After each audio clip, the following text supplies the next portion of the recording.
Assalamualaikum. My name is Nadia Nadeem and I am the medical student from KMDC.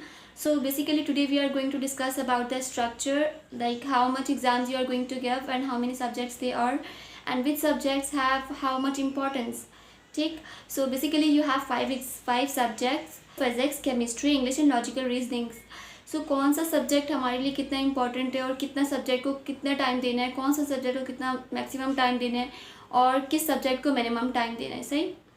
So we have now let's talk about the biology. तो basically हमारे पास जो total MCQs होते हैं आपके paper में वो होंगे 200. ठीक. Out of 200 they divide everything into 5 subjects, जिसके अंदर से बायोलॉजी का जो पार्ट है उसके अंदर हमारे पास 68 एमसीक्यूज आते हैं. केमिस्ट्री में आते हैं 54, बायो में आते हैं 54, इंग्लिश में 18 एंड लॉजिकल रीजनिंग में 6. तो इस चीज़ से हमें ये समझ आ गया कि कौन से सब्जेक्ट की सबसे ज़्यादा इंपॉर्टेंस है. Of course bio. Why bio? Because bio have weightage about 68. Like it have MCQs. How much MCQs? 68 MCQs. जबकि उसी के कंपैरिजन में अगर हम केमिस्ट्री एंड फिजिक्स देखते हैं, they both are same. They both have the same weightage because they both have the same number of MCQs. In the chemistry and bio, they both have the 54 MCQs. तो आपको bio और chemistry को एक जितना ही time देना होगा, लेकिन जो केमिस्ट्री एंड फिजिक्स को एक जितना टाइम देना होगा, लेकिन जो बायो है उसको आपने मैक्सिमम टाइम देना है because bio have more weightage as compare to the chemistry and physics. Now let's talk about the English. And English have 18 MCQs. So 18 is not maximum, like it's very less number as compare to the bio and physics and chemistry. तो आपने English को कैसे पढ़ना होगा? You just have to focus on your things. Like आपको पता है maximum चीज़ें आपके एग्जाम में फ्रॉम द वोकैब्स. vocabs आते हैं like 5 to 4 MCQs from the vocab, so you have to be very focused on the vocabs word. Also आपको अपने टेंसेस बिल्कुल ठीक करने, क्योंकि उसके अंदर लिखा आता है कि which one is wrong and which one is correct. You are going to select one of them. English का लॉजिकल रीजनिंग के बहुत ही कम रेशियो होता है 6. And to be very honest, logical reasoning is nothing. It's very easy. Like in the logical reasoning, they include verbal and non-verbal and some other questions as well. लेकिन 6 देखें कितना ratio 6, तो आप उसको उसी हिसाब से टाइम देना. Means you don't have to give a lot time for the logical reasoning. सही. अब प्योरिटी वाइज बात करते हैं. सबसे इंपॉर्टेंट सब्जेक्ट आपके लिए क्या है? Bio. Bio is the most important subject because पूरे MCAT में सबसे ज़्यादा वेटेज किसका है? बायो का है. पेपर किस तरह से आएगा? सही. पेपर के अंदर वो किस तरह के क्वेश्चंस देंगे? मैंने आपको कहा था कि पास पेपर्स की इंपॉर्टेंस पिछली वीडियो में मैंने आपको बताई थी कि past papers means a lot for you. ऐसा क्यों कहा था? स्ट्रक्चर आया हुआ है जो कि MCAT का स्ट्रक्चर है कि उसका एग्ज़ाम का पैटर्न क्या होगा. उसके अंदर ये चीज़ लिखी हुई है 70% come from the recall. What is recall? Recall mean that it may come from the past paper.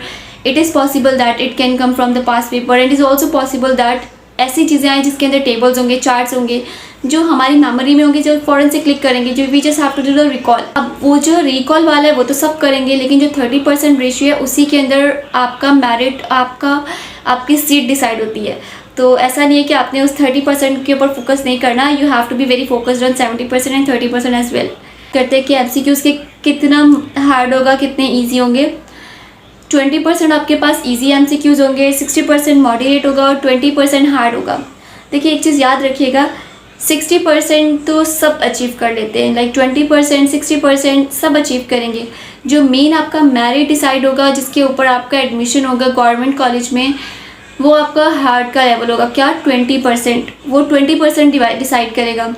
तो आप लोग शुरू से यही फोकस रखें कि आप हर तरह के MCQ सॉल्व करें. ऐसा नहीं कि सिर्फ इजी सॉल्व करें ये सोच के कि अगर आप इजी सॉल्व करते हैं और मॉडरेट सॉल्व करते हैं you are going to achieve 80%. ऐसा नहीं हो सकता.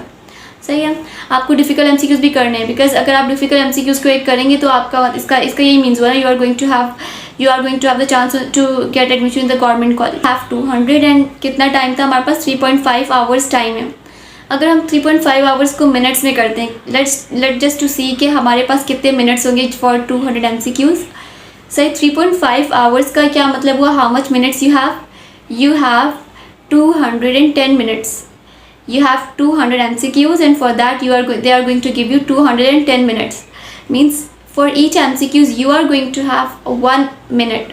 तो आप खुद सोच लें कि for every MCQs you are going to have the 1 minute. Now the last 10 minutes, ये जो last 10 minutes होगा this is for the revision. अब पेपर कैसे करना है ये इंशाल्लाह मैं आपको आगे वाली वीडियो में बताऊंगी कि पेपर को किस तरह से अटैम्प्ट करना है.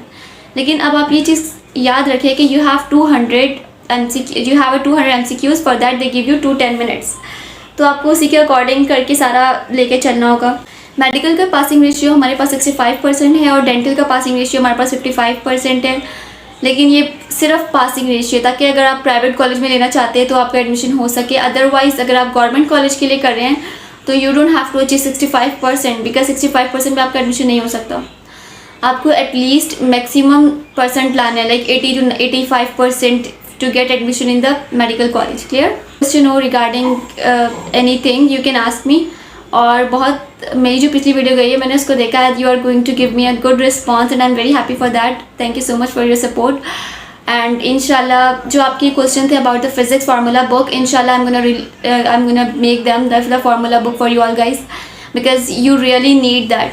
तो मैं इंशाल्लाह सून बनाकर आपको अपलोड कर दूँगी और सबके साथ शेयर कर दूँगी. Thank you. अल्लाह हाफिज़. Take care. Have a nice day. If you have any question you can ask me in the comment section.